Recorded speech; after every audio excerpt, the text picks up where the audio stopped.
You like what I'm wearing, mate? Let's have a look. Oh, you are joking. Oh, mate. Turtleneck. Do you know, in 10 years, no one's had the guts to do that. I can't fucking believe it. Oh, mate, I've got trauma coming back. Oh, I feel like apologising straight away. Here we go. Okay. Wanker.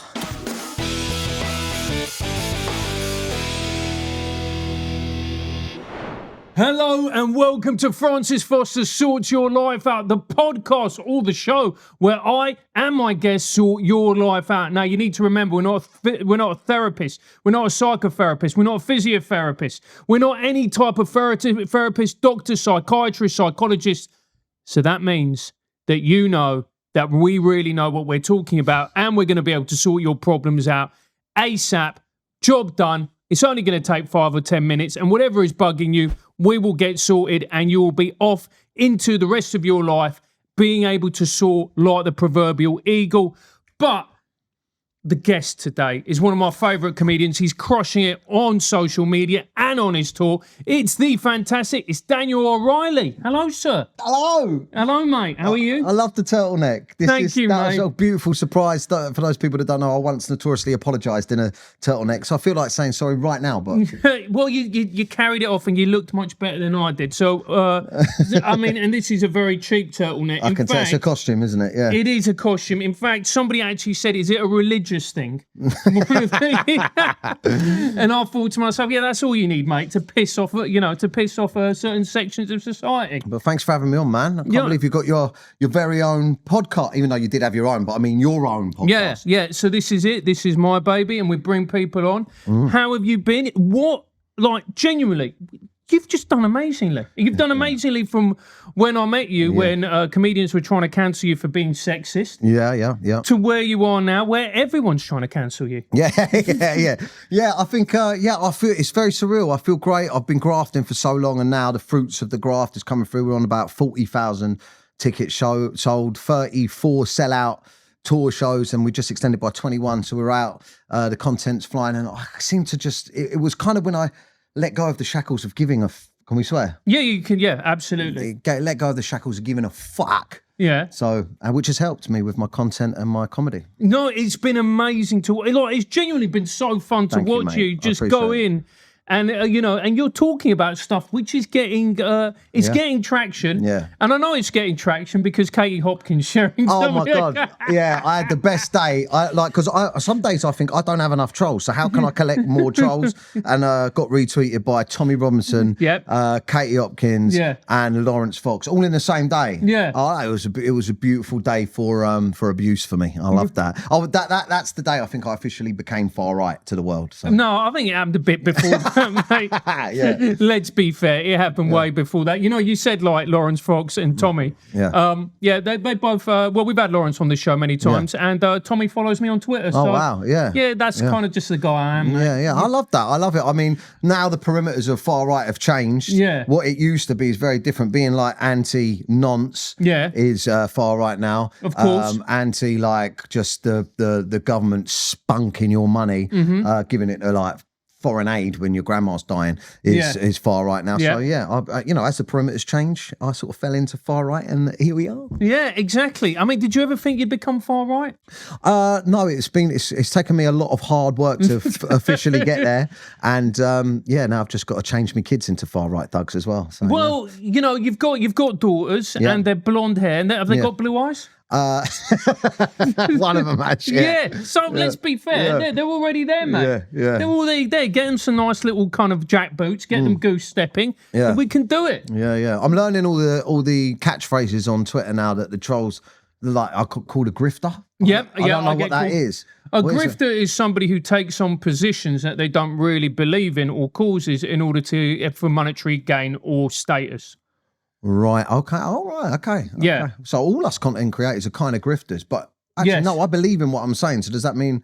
No, that means you're still a grifter. Oh, right. Okay. Because you disagree with a group of people about your position. Therefore, it can't be that you genuinely hold these opinions. You have to be grifting. Right. Oh, okay. Cool. Okay. Yeah. Okay. Is that because they don't match their opinions? Exactly. Right. Exactly. Okay, exactly. Cool. And anyone who disagrees with them is ultimately either a racist or a grifter, or most likely both. Yeah. I was arguing with someone the other day about the winter fuel allowance and got called a racist. I couldn't work out the connection. Because you care about old white people, and to care about old white people is basically racism. Yeah. I think it might have been because I said that we were giving so much to, like, what was it, African aid. Yeah. And I said, maybe let's keep the money at home first, and then when we've got a bit of spare cash, spend it abroad. We can give it to Africa, and then their dictators can then take it and spend it on Bentleys and Lambos. All right, better than my grandma. Yeah, exactly. So what more do you want? But no, it's been wonderful to see. Yeah. You know, and you know what's really interesting is how in comedy everybody's obsessed with this stuff, but you've just exploded. Yeah. It's just basically left it wide open for you to talk about whatever you want. Yeah, I think that getting thrown off TV early on in my career gave me sort of free rein to not give a single fuck about commissioners and getting on panel shows and stuff like that. And I think now the real genuine free thinking, especially the working class people, they're looking for truth, they're looking for honesty, and you can't find it in mainstream media anymore. There's always some kind of agenda. You can always look at some story and see why they're positioning it that way. So I think now it's a beautiful time to give zero fucks and to not be afraid of talking about what you want. You know, I don't give a shit about getting on TV. Like, the proof's in the pudding now. You can sell tour tickets off social media. And it's so interesting because as TV's gone down, you've gone up. Yeah. You know, has anybody actually approached you and gone, hey, you've got this massive following of racists, but nevertheless, we need eyeballs on our screens because no one's watching. Why don't you come on our show? Yeah. Have they approached you? Yeah, but I mean, I do still do a bit of GB News every now and then. Yeah, that's not TV, mate. No, real TV. No, nah, not really. We like really. GB News. Yeah, come on. Yeah, but no, no, not really. I mean, I've been offered reality shows and bits and bobs like that, but I mean, not like proper news channels and stuff like that. I think that I don't know. You know, I think I've pissed everyone off too much. Do you think that's it? Do you think you pissed everyone off too much? Yeah. Isn't it weird that before people used to be like, this is a great thing about America. In America, they go, I don't actually care what you think. All I care is, can you make me money? Yeah. And if you can make me money, boom, great. Yeah. Whereas here, it's kind of, I know you've got Hollywood and all of that, but here it's just sort of the opposite of that, isn't it? Yeah. I think that like, especially with panel shows, especially with comedians, I think that the industry is very much like, we can't have outspoken comedians on these panel shows talking about certain things because it'll divide the audience that are interested in the panel show. Do you know what I mean? So, you know, but I don't see a lot of the panel show comedians out there at the moment. And have you had any of the comedians reach out to you that you used to know? No, but I've bumped into a couple of comedians. I've been doing hot water and some other things to warm up material. And hot water, a sexist comedy club in Liverpool. Yeah, mate, I'm headlining regularly. No, they're not sexist. They just book female comedians, but not as much as some people would like. So that makes you sexist. Yeah. Recent controversy on that. But no, I've bumped into a few comedians that signed the open letter to get me cancelled back in the day. Yeah. And I had some really interesting conversations. 2 comedians actually, and both of them said they regretted it. And you know, I'm like, whatever, man. It doesn't. You know, I take people on them. So when I meet someone, if they're nice, then I'm always polite. I don't really care. A lot of people get swept up in things, don't they? Virtue signaling. Yeah, they do. They love a bit. Yeah. They love a bit of virtue. Let's. Oh, I'm not racist, and let's put that out there. I remember when your thing got. The TV show, yeah. And then people were like, "Oh, this is good because this protects women." I'm like, "What are you talking about? You gigged last night with a known rapist." Yeah, mate. I'll tell you what. The thing that pissed me off the most about people trying to cancel my TV show to protect women was my TV show was all about teaching men to sleep with women. Yeah. So they really deprived a lot of women. Of pleasure. Exactly. Well, I mean, those comedians have been depriving women of pleasure for a long time, mate.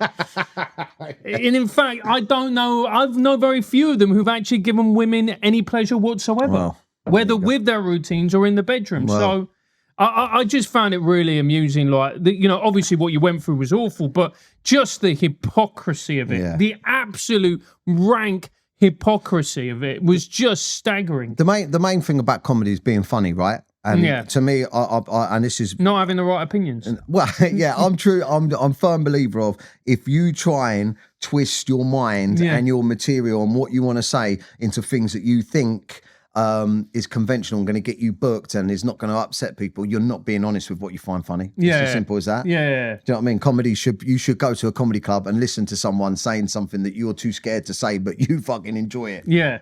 That's it. Exactly. And are you able to so you're playing Hot Water? Yeah. Is there any other clubs who are booking you? I'm not getting too many club bookings, but I'm running my own nights at my own venues.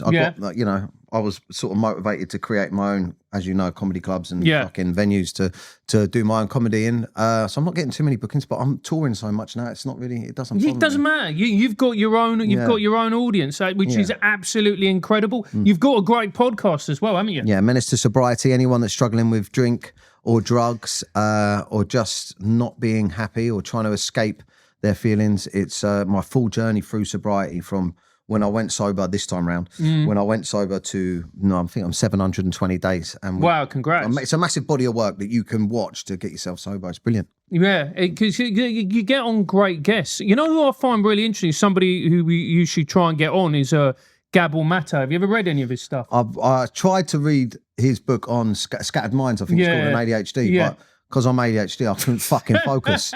I'm like, you need the audio book or you need to give me some speed with it to read it. But no, really interesting take on ADHD. Yeah, amazing. Yeah, it is. And his episodes where on Rogan where he talks about ADHD and trauma and all the rest of it. But I love your pod. I love what it does. I think it's really valuable. Thank you. Because we talk about mental health, right?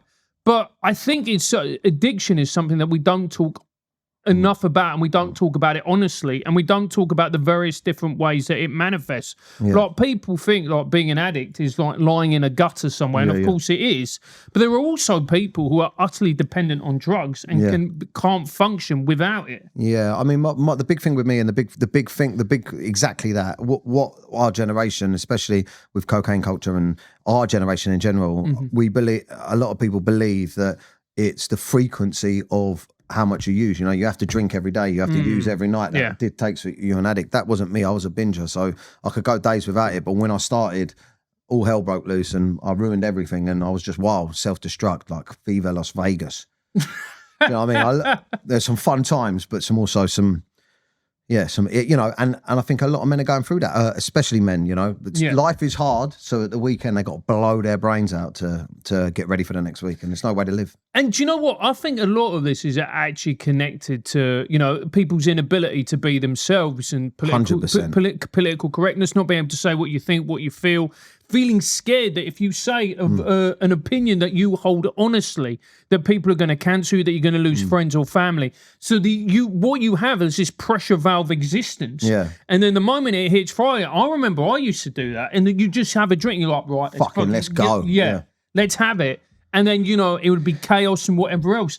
But at least in that moment, you felt you were living a more honest life. Yeah, 100%. Addiction is all based around being uncomfortable in your own skin, not being able to sit with yourself and sit with your own feelings. And that's why it's so hard to get sober for someone that relies on drink and drugs, because when you go sober, all the feelings come up and your instant reaction is to squash them back down with drink. But 700 and something days now. I haven't checked for a while, but I'm over 700 and going strong. But it's great, man. It's great. And I also think it's really important for men out there who can see your journey, and actually you're plotting a path for them to go, or actually maybe I should start to talk about this. I should look at my own life. Maybe I do. Maybe I do need to go meetings, AA. Yeah. It was never for me, meetings. Do you know what? They can be hard. They can be hard. Sometimes they can be a little bit spiritual and godlike, or it's just difficult listening to other people's stuff when you're going through your own stuff as well, but that's meant to help. Yeah, it was funny. Like I went to a meeting in LA. This was like when I was trying to stop drinking, and then so I went in there, and you know what men are like. So we were around like in a little circle, and then I'd be like, well, I started drinking, and when I stop, when I start, I can't stop. So I used to drink a lot. And then the next person would be like, yeah, I'm the same, but I used to drink in the morning. And then the next person would be like, yeah, I used to do that, but I used to drink a bottle of vodka in the morning. And it's then, like one-upmanship. all the way through. Yeah. And then someone would be like, yeah, and then I ended up with doing crack. And the person would be like, yeah, I did vodka, then crack. Yeah, then I slept with a homeless person. And then the next person would be like, yeah, I am the homeless person. Fucking hell. You're like, boys, chill out. Yeah, We're meant to be trying to, you know what I mean? Yeah, it's always dick measuring, isn't it? Yeah. It always is. Yeah, I think. Look, if you're, there's just another option, isn't there? There's another option to getting smashed all the time. You know, I'm the happiest I've ever been. Yeah, it is. You know. I think one of the funniest stories I ever heard from AA was talking to one of the guys there, and apparently this rock star used to come in because he was trying to get sober. And so everybody, like, but when you're at your bottom, it's fucking bleak. Let's just be honest about that. But his rock bottom was, you know, sleeping with supermodels. Cheating on his wife, the finest cocaine in hotel rooms in Monaco. You know, you know. It's hard to see it as a rock bottom when you're rich. Yeah. That's the problem. That is the problem. You might not, that's a genuine problem. You might not realise you're at a rock bottom because it's fucking so sweet down there. Yeah. Do you know what I mean? It's mad. Yeah, and you're going, mate, and they actually had to say to him, look, you're probably not going to need to stop. Look, we want you to go to another meeting because... You're turning everyone back to it. They all want to be rock stars now. Yeah. Because you're like... They won't stop crack, but they're going to start learning guitar. Because they were literally saying, look, you know, people are like, it sounds fucking brilliant. Yeah. That's the hardest thing. Like on my podcast, I have to talk about the sessions and the crazy stuff that I did and all the wild things that I did on Minister Sobriety. And I used to get a lot of messages from people saying, you're glorifying it. And I'm like, but it was fucking glorious. That's why I did it. Yeah. That's why it was so hard to stop doing it, because it was glorious. And that's a massive part of sobriety is you've got to, when you look back, you romanticize the amazing times, but you never think of the dark times, the moments when you're on your own, on your knees and fucking crying or you know, looking at weird shit at 4 o'clock in the morning or out the window thinking the police were going to smash through the window. You know what I mean? So you got to remember that. Yeah, because it's that thing that you get with, you know, like if you take the example of the football player George Best, when, you know, there's all the stories about him. Yeah. You know, you're sleeping with Miss Worlds and all the rest of it. And you're like, hey, and then scoring goals and that, and you're like, it ain't that bad. Yeah. But then you see where George ended up and you go, you know, that's ultimately where we all head if we don't start to try. It's just whether you just got to pick, do you want to live in reality or do you want to live in oblivion? And the problem is when you spend so much time living in oblivion, reality looks so far away. But when you get into reality and the light starts coming back into it and you start liking yourself, there's no looking back. It's much better. Yeah, exactly. And that's what we're all about at this podcast, Daniel. We're all about reality. We're all about helping people. We're all about sorting people's problems out. And that's what we're going to do now. So, this is the first viewer, listener, whoever they may be. Dear Francis, I've been married for 20 years. But lately, my husband has been getting very involved in conspiracy theories. He spends hours online reading about them, and it's starting to worry me. I'm concerned it's affecting his mental health, but I don't know how to approach the subject. What should I do? Cosplay.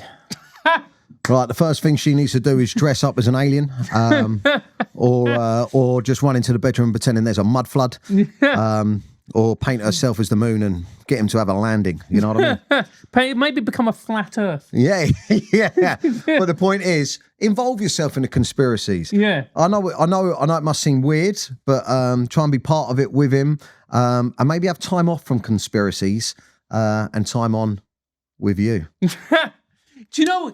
Here's the thing, and I kind of did this as a bit of material, but it's true. Like COVID made us all conspiracy theorists. Yeah. Did you get into conspiracies during COVID? Yeah, I mean, I was doing a lot of drugs during COVID, so I was more or less into fucking anything that was online. I was just scrolling. But yeah, I think you're right. More spare time, but also, I think everyone changed their view on the way the world works. Yeah. You know what I mean? Like how the government could suddenly do this and how that could do that, and then and also. I mean, Boris made it hilarious, you know what I mean? Changing the rules and regulations all the time. You're like, hold on a second, mate. None of this makes any fucking sense. And he's allowed to do it. But loads of conspiracy theories coming out about you know, where it came from and who's doing it and who's making money out of it. And I think that set a lot of people off. Yeah, I think it set a lot of people off. And what it did, I think, which is what we're starting to see now and not enough people talking about it, and going back to the theme of addiction, is people being addicted to their phones, being addicted to screens. That's a good point. So your husband right now, he's getting a little bit of escapism from reality by going down these rabbit holes. The best thing you can do, because I'll tell you this is true, anyone that loves a conspiracy theory, the only thing they love more is telling someone else about a conspiracy theory. Ask him about it. Tell him to tell you about it. Imagine this. You both get into conspiracy theories. Get one big iPad and fucking scroll together, baby. Naked. Then maybe that's because ultimately, and this does sound like a little bit of kind of addictive behavior. Addiction is about disconnection. Yeah. So he's disconnecting from her by going on and doing the whole conspiracy theory thing. I mean, it's everything is dopamine, isn't it? It's like from cocaine to beer to sex to scrolling is dopamine. It's dopamine. And you get into blind scrolls and you're fucked. You've lost yourself. But I think, look, there's absolutely, joking aside, there's nothing wrong with setting healthy boundaries around, look, between, this is what me and my missus do. I mean, normally one of us gets the ump, but one of us will go, come on, we've been on our phones too long. Yeah. And normally it's when I just pick up my phone and she's been on hers for ages. I'll just pick mine up and she goes, oh no, let's not do that. And I'm like, well, I'm only picking it up because you've been on it for 20 minutes looking at fucking dresses. But have time, ask for time away from it. And also ask him what he's scrolling, ask him what he's looking at, try and get involved and do it together. Yeah, I think that's a good thing. By the way, what is your favourite conspiracy theory? What do you mean by favourite? The most outlandish or one that I believe in? No, that's a good question. I'd say the one that you think is most ridiculous and the one that you believe in. Oh, shit. I'll go with mine first. My favourite is Finland doesn't exist. Oh, wow. Never even known that. No, seriously, go online. Genuinely, there is a whole conspiracy theory about Finland being made up. So on maps, you'll see the country Finland, but if you really go there, it's not. It's just, there is no country to the east of Sweden. What about all the Finnish people?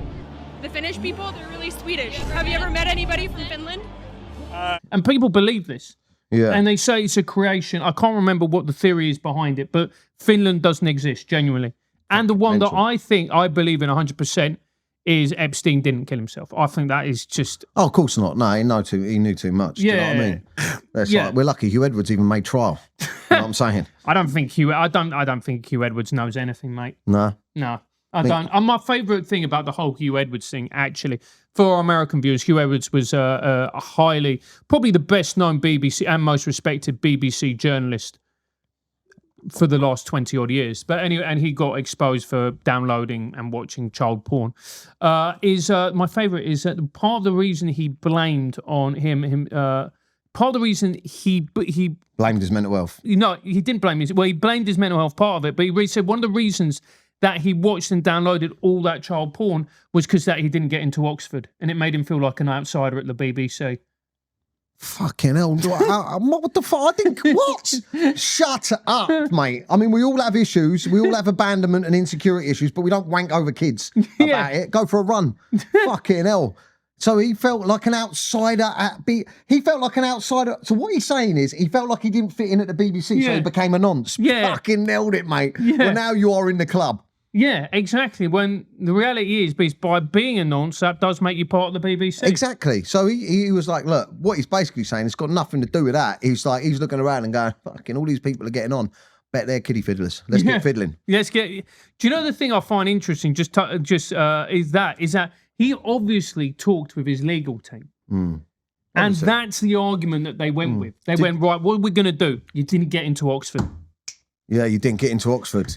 That just shows how different the worlds are, people are, mate. And like, did you see, I don't know if it was recently, was it his QC or whatever, the solicitor that came out and was like, you know, actually, a suspended sentence is really serious. And what he did wasn't actually that bad. Did you see that clip? No. Okay, well, you might have to research it before we go to it. But anyway, yeah, it's a while. But going back, conspiracy theory, my favourite one, that Stevie Wonder ain't blind. Have you heard that one? No. Oh, my God, this is a rabbit hole. Madam, tell your husband about this one.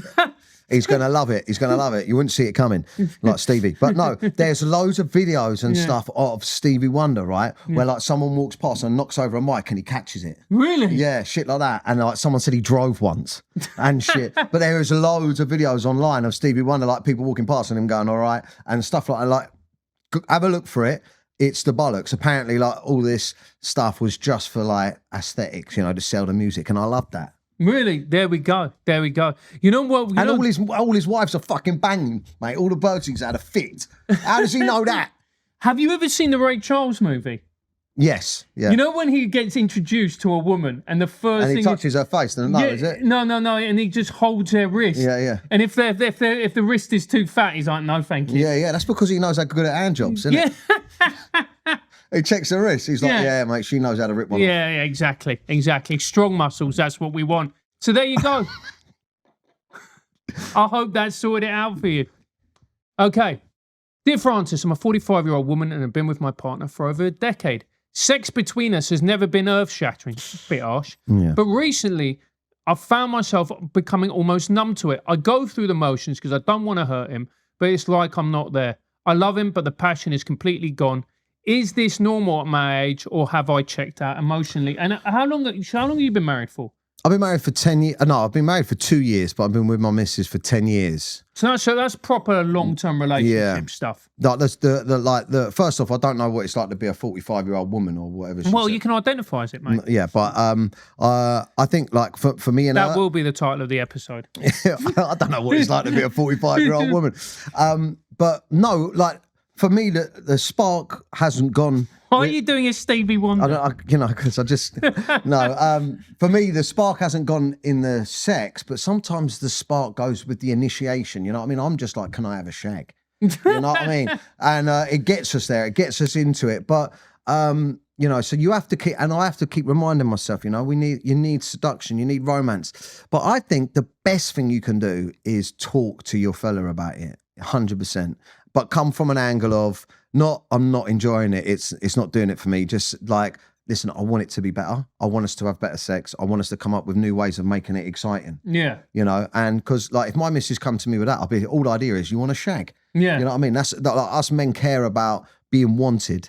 So tell him that he's wanted, but he must do better. And I think that you'll probably enjoy sex a little bit more if there was a little bit more seduction, maybe. Yeah. Because women want to feel wanted. Yeah. They want to feel desired. Yeah. You know? Yeah. Have you thought about shagging someone else? Just see, because you might be thinking that. You might be thinking to yourself, you know what? This ain't working here. Maybe I want something different.Maybe go and get yourself a little escort, like a brass. Like, do you know what I mean? Just one night. This is a woman you're talking to. Yeah, but there are male brasses. Are there? Yeah, of course there is. Gigolos. I thought that was just for gay lads. I don't know. I wouldn't know about that, mate. But there is geezers out there. If you go on Viva Street and type in. Go on what? Viva Street. Oh, shut up! Don't pretend you don't know. I've literally never heard of Viva Street. What is Viva Street? I heard it's like an online brothel. I heard that if you get completely off your nut on cocaine, you can scroll through different. I'm reminiscing. No, Viva Street. Get on there. Look, listen. Try another bit of dick. See if you like it. Yeah. When you go, you'll probably be like, do you know what? An absolute pounding ain't what I'm looking for. Yeah. You know. So it's interesting that you say that. You know, that is what is called the French solution, because a lot of people in marriages in France, it's almost accepted that they have somebody else. What? Really? Yeah. It's accepted that you will have a lover. Wow, that's crazy. I'm not sure I'd. But what it is, it's like, but there are rules to it. Basically, the major rule is just don't rub my nose in it. Do you know what I mean? Yeah. Like, don't disgrace the family. Don't embarrass us. Don't let anyone find out. Yeah, exactly. Like, you can go and do it. You satisfy your needs, but when you come back, you are the person in the marriage, and you turn up. Look, I wouldn't be able to handle that with my missus, but I've got quite an not open relationship. I've got quite an open discussing, like we talk about, you know, that kind of stuff. I think that's the key. Talk to him, tell him how you feel. And you might have, you may have thought about things that you like, you know, that you want to try. Yeah. Let's start trying. Yeah, exactly. You should experiment. Have a look around. There's loads of things that you can do. Yeah. You know? Sex swing. Sex swing? What's the Sex. Oh, Francis, stop playing. Stop playing. Basically, it's a swing. Like it's not like a kid swing. It's like it's. I just got a horrible image here. No, Daniel. I'm going to be honest with you. It's like a swing where you put the woman in and you can and spin her around. Every hole's a goal. Really? Yeah, she can feel free, and different swings for different weight classes to make sure you get the right one. But I mean that would kill the romance if the swing broke. Yeah, and she died. She was too heavy. Yeah, or she died. Yeah, that might get him. That might get him going. Yeah. But yeah, dress up, role play. Role play's a big one. Role play's a big one. I used to pretend that Shelley was. Doing an interview, and I was wearing the roll neck, and she was doing the interview. And she took the Emily Maitlis role. And then suddenly... Yeah. Imagine if you'd done that with Emily Maitlis. Let's move on. Next one. Please, Jack. Dear Francis, my partner and I have been together for years, and in the beginning we both used to drink a lot on weekends. I've since cut down, but he hasn't, and it's now becoming a problem. He drinks heavily most evenings, and it's affecting his mood and our sex life. I still love him, but I don't know if I can stay in a relationship where alcohol is always a third party. What do I do? Oh man, that's a big one. That's something that I've lived through myself, and there's only one way to sort that problem out, and that is by telling him. And I'm sure you have told him, but here's a great thing that you can do. Take a week or maybe 2 weeks or 3 weeks or a month if you've got the patience, and write down everything that he does that pisses you off that's associated with alcohol. So if he comes in late, if he stinks of booze, if he kicks off at you about something, if he goes floppy halfway through sex, make a note, have a little book and make a note of everything that he's done in a month. And then one day show it to him, because the biggest thing of people that are drinking a lot, we live in this dream world where nothing's going wrong and it's everyone else's fault. And sometimes we have to fucking see it on a bit of paper to be like, fucking hell, that all happened. Yeah. Yeah, I think that's a powerful point. Making people accountable for their actions, because the thing is with people when they drink too much, because I had alcoholism in my family, is when you're around those people aren't reliable. No, and they're volatile as well. They're angry. Yeah, they're angry. They're volatile. They can act out. It's really scary. Yeah, I've got some friends that are like it at the moment that are going through similar things, and it's seeing what's going on in their relationships and how they are. It reminds me of a way I used to be, that it was everyone else's problem. I was angry constantly. I was frustrated with people asking me why I'm always getting smashed and why aren't I here doing this. You need to find ways of showing him his behaviour. And also there's absolutely nothing wrong with setting ultimatums, because it's your life as well. It's not just his life, it's your life, it's your relationship. Ultimately, I never would have changed my ways unless my wife left me and had enough of how I was. Really? 100%. The only reason I got sober was to keep my family together. And through that process, I realised I had a problem. The first time I tried to go sober, I went sober because she was doing my head in, and I was like, I haven't got a fucking problem. What are you going on about? Yeah. And then I'd done that for long enough and went, see, I haven't got a problem. And then when I went back, the destruction, the speed of the destruction that happened within our family unit scared the life out of me. And I was like, fuck, the next thing I was kicked out. And then I was like, I really have got a problem. Yeah. But I had to see that. So, yeah. And I think, the delusion that people have about their own lives. It's like I'm a huge Amy Winehouse fan, love her music. I was watching the new movie. Broke my heart, that did. But yeah. And then you just saw, and then it's also as well like her family, like her dad blames her husband, and obviously her former husband should take responsibility for it. And I think he does, to be fair to him. But it's like they're absolving Amy of any of the guilt. It's like, your daughter was an alcoholic, mate. It wouldn't happen with or without him. Yeah. Eventually, that's just how that illness works. She was an addict. Yeah, she was an addict, a love addict, alcoholic. It was so sad to watch. But yeah, like you say, how much blame can he take, because she was going to gravitate towards people like that, you know what I mean? But it was sad. I was very confused about the film, and what's the guy that plays him? Jack O'Connell. I fucking love Jack O'Connell. Yeah. I think he's such a brilliant actor. I think he's amazing, and I thought he was great. He was Jack the Lad, and I could relate to that character so much. I was like, that's me. Yeah, that character was me. And yeah, there's parts of you that think he should have had more blame put on him in the movie, but also, where is the real blame? It's addiction. Yeah. Yeah. And that's it. And, because when it comes to this type of stuff, people want to point the fingers and go, oh, he only became like that because of X, because of Y, because of But she was Z. already an alcoholic. Yeah, she was. That's it. You have those compulsions within you, and you have that desire. Yeah. And you have that need to just go out. If he got her onto worse stuff, then that's bad. Of course, which he did. But also as well, she died because of her alcohol addiction. Yeah. So, and I think this is something that people need to talk honestly about. It's about the compulsions that you have. Yeah. Like, I know I can't drink. No, I recently nearly had a relapse coming up into London to do a late night show on a Saturday, and I was and it's the tricks the mind plays on you, because when I was coming in, I was feeling so confused. I was like, I really wanted a drink, and I was like, oh my God, I'm gonna fucking just do it. I'm just gonna I just visualized like just a few pints, some tequilas, and then some Coke. I was like, that's just me tonight. I'm just gonna fucking do it. Fuck what everyone thinks. Fuck everyone. I got a brand new baby at home, 2 little kids, a missus. I'm 700 days sober. I got a sold out tour and everything's going well, but I still felt like that. And it wasn't until, because what I do when I feel like that, I instantly tell everyone. So my little support group, my mates, and even my missus, I'll just tell them. So it cuts away the sneakiness of it. It takes the sneakiness out of it. And someone just said something, my mate Lee just said, mate, you're on a train going into London on Saturday night. Anyone would feel like that getting smashed. Like, calm down. It's just, and I was like, it's just as simple as that. This is just a fucking habit.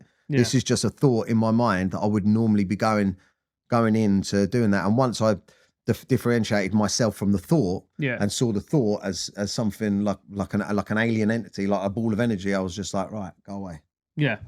It's tough to get there to do that though. Yeah, it is. It's realizing that you are not your thoughts. Just because you think something at a particular time doesn't mean you are that thing. Yeah. Just because you have a jealous thought or an angry thought, that doesn't mean that is all who you that is the sum total of who you are as a person. Yeah, 100%. And I think that's really important, because I remember when I was we were doing one of our America tours on TRIGGERnometry, we were at this Airbnb, and I opened the fridge, and there was in the fridge there was whiskey, and I've got, like you, I've got a busy mind, and my mind is always going like that and whatever else.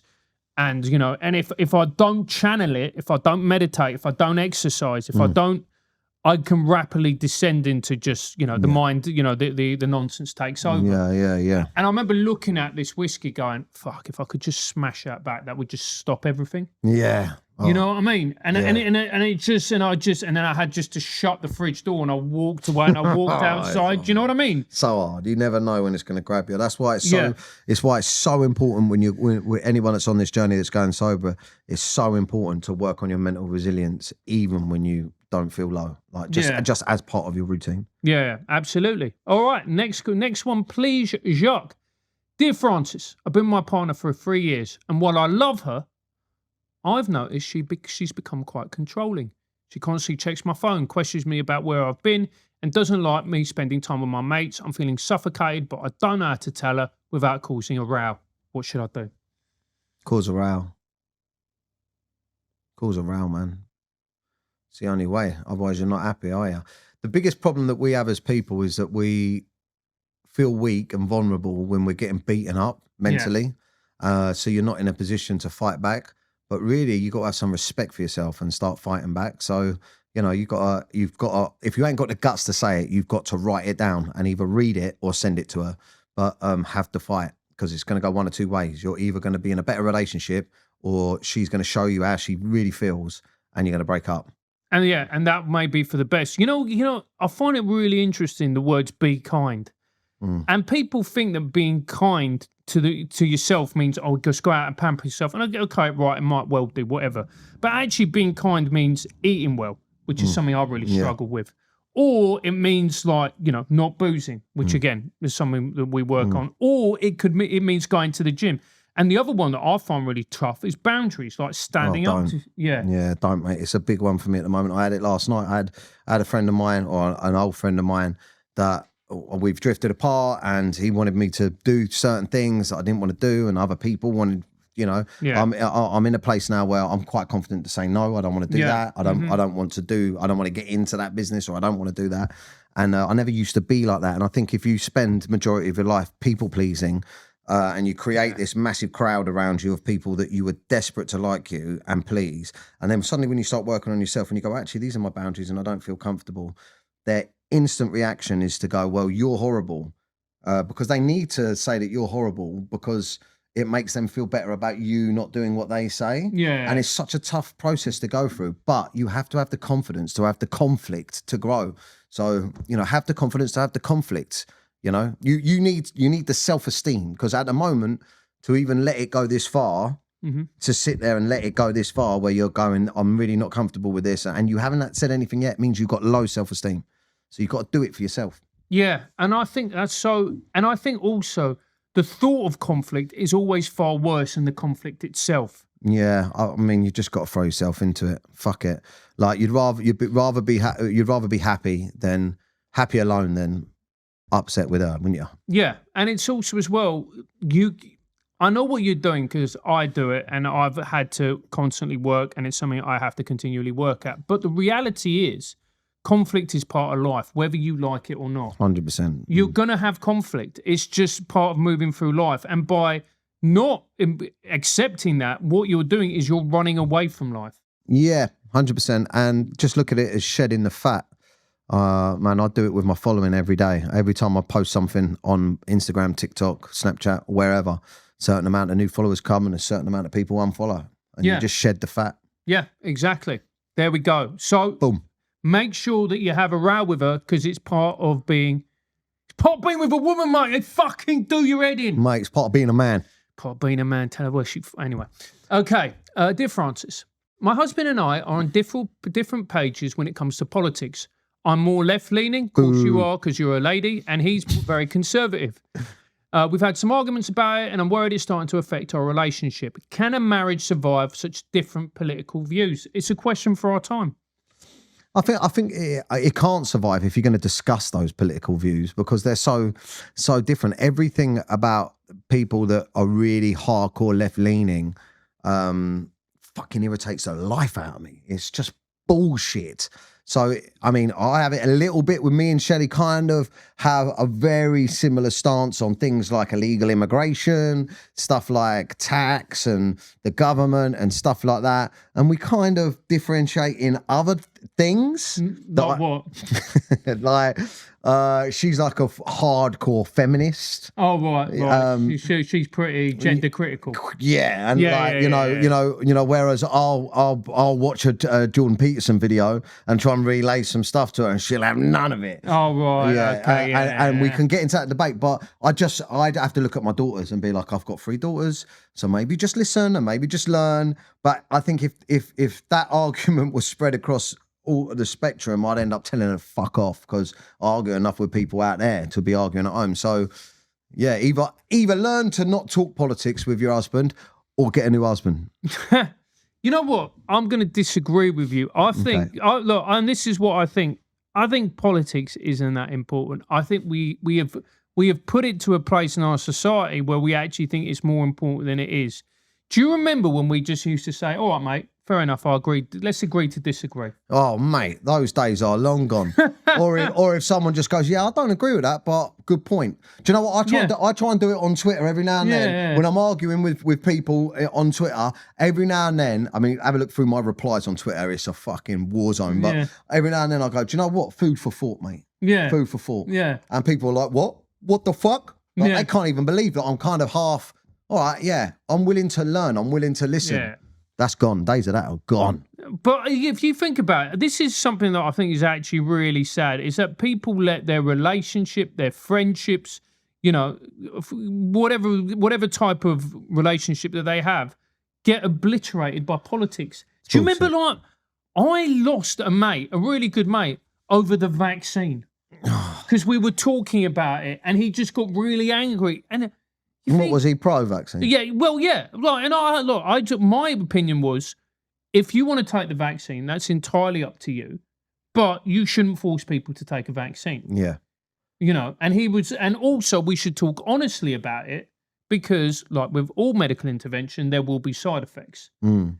And he just got really angry at me. I think a big argument people had, because I had the same argument, mate, with people. Really? Yeah, I had it with my wife. I had it with Shelley. Right. Were you forcing her to take the vax? No, she wanted to go on holiday. Yeah, there you go. Right. Yeah. But the big thing for me, was yes, I believe in vaccines that are already well established, that we, that have been through fucking years of trials. 10 years later, no one's fucking growing a second penis. Do you know what I mean? Yeah. It's all good. But this experimental vaccine right now, like for something that's 99% fucking won't kill you if you don't have any underlying health issues, I'll just take my chances. Man. Yeah. Or I'll have a really bad cold for a bit. Yeah. And avoid seeing my grandma. Yeah. Yeah. Mental. Anyway. Yeah. And I just think, you know what? If some people believe certain things, let them fucking believe certain things. Yeah, you don't have to fall out, do you? Really? Yeah. I've got one friend of mine, Char. At the moment, he's at my house. He's painting my house inside, and he's conspiracy theories, everything. He's a flat earther, 100% flat earth. Okay. Like, I mean, you know what I mean? Yeah. And when they start talking about flat earth, I mean, it's like, I'm always a little bit like, come on then, let's, and then I go, mate, too much. Nah, come on. You know what I mean? But he was anti-vaccine. He was out serving schools with papers and shit. I mean, he was crazy on it. And he went for a real severe period of time of being like militant, going to marches and that. And I just thought, you know what, do your thing, mate. Like, do your thing. It's not my thing. And you are causing quite a stink. And I am associated with you. Yeah. Because he likes to tag me and stuff. But I was also like, mate, you're still a fucking decent bloke. I love you. People are allowed to fix stupid shit. Yeah. And and just because you think dumb stuff, which we all do, we all think dumb stuff, doesn't mean they can't be a great person or a wonderful husband. Or you know what I mean? So I don't know what the conclusion is for her then. Just what is it? I think the conclusion is like, it's not that important. I don't think it's that important, genuinely. And I know it sounds weird because I've got a show where we talk about politics, but I don't think it's that important. I think the fact that we've made politics so important, I think is driving us all insane. It's destroying all our relationships. And you just imagine this. Imagine, and this actually happened, by the way. Imagine that your relationship broke down and you only saw your kids a couple of days of the week, or maybe hardly at all. You lost hundreds of thousands of pounds in legal fees. You never saw your wife. And the most important relationships that you had were destroyed because of Brexit. And that actually happened to people. That actually happened to people. Wow. Yeah, when you put it like that, it's mental. Maybe the woman that's lost the spark in her sex life, the one from before, you two have political arguments and then make up sex. Yeah, exactly. He says I'm voting Trump. She says, right, fuck me like you'd fuck an illegal Mexican. Boom. Boom. That's Love it. That. That's Love it. That. That's how you do it. Love that. Next. Dear Francis, I'm a single mum with 2 teenage sons. I've recently started dating again. But every time I bring a man home, my boys act hostile and rude no matter how polite the guy is. I get they're protected. But it's getting to the point where I'm afraid to introduce anyone. How do I get them to accept that I have a life outside of being their mum? Well, can we just scroll back up a second? I just want to read the wording at the beginning of this. Every time I bring a man home, I mean, how many men are you bringing home? I mean, I'm sorry, I just got to clarify this because, my mum likes a few men as well, and that annoyed me. Do you know what I mean? Like, really? Yeah. Were you the teenage boy in this situation? Mate, I might as well have had a revolving door in the front of the fucking house. Do you know what I mean? It was mental, mate. But no, I mean, I'm just joking, by the way. You get yours. But no, I don't know. I don't know, really. I think you got to sit down and talk to them about it. Or a big ultimatum, and this is kind of what my mum did, was say, right, I've tried to introduce you to men that I'm interested in. I've tried to incorporate you in this process, but I don't like the way that you've behaved. So from now on, it's going to have nothing to do with you. You're not going to know what I'm doing, who I'm with. I'm going to go out and do everything secretly, and you will have no say or nothing. How do you feel about that? And the boys would be like, no, I think we'd prefer to know. And then you can be like, boom, fuck it, I'm shagging in the house again then. Mum needs to get rumped as well. Well, yeah, listen, you all got needs, but give them an ultimatum. Yeah. Look, because and look, there's a backstory here. No one knows what's happened with Dad, if he's on the scene, if he's still alive. You know. Oh yeah, that's another big part of it. The boys are very probably leaning, you know, that they love their dad. I don't know, like, is Dad saying to him, "What's going on back at the house? You know, Yeah. what's your mum? Have you heard any noises? Does it sound like your mum's wrestling in the bedroom?" Yeah, she keeps tapping out, Dad. Yeah, so you don't know. That's a good point. Yeah, it is. It's tough. It's tough, and it's tough to be, you know, to be a young lad, and you know, you grow, and then you're seeing these guys come in. I mean, so imagine some of them are nice guys. Some of them are probably dicks as well. Yeah, you never know. You never know because, you know, back in the day before I was with my wife, you know, I had a couple of single mums, you know what I'm saying? Did you? Yeah, I'll go back and I'll give it the old, all right, mate, how you doing? Yeah? I'll be out in 5 minutes, play a bit of FIFA or something, yeah? Fuck off. So, you know, sometimes you've got to, you know, piss on the, you know, piss on your spot. Really? That never happened. I'm just, this is for entertainment purposes, but yeah. But there we go. So you need to talk to your boys about how much how it's important for you to get some of the rumpy pumpy. But thank you very much for everybody tuning in. It has been another wonderful episode of Francis Foster Sorts Your Life Out. If you want, Dan, if people want to follow you, if they want to buy tickets for your tour, what do they need to do? Right, you can go to See Dan Live. I made the website really easy. So you want to see Dan live. So imagine seeing me live in person. And I'm Dan, seedanlive.com. You can see all the dates there, grab your tickets. But I'm most fun on X, formerly known as Twitter, and Instagram. Just search for Dapper Laughs. Don't Google me though, but just search the name on. Yeah, exactly. And don't believe what you read about him. The allegations were all disproven. Guys, thank you so much for tuning in. Make sure to like and subscribe and share and tell a friend. And if you didn't like it, make sure to tell people you hate. Speak soon, and we'll see you again next week.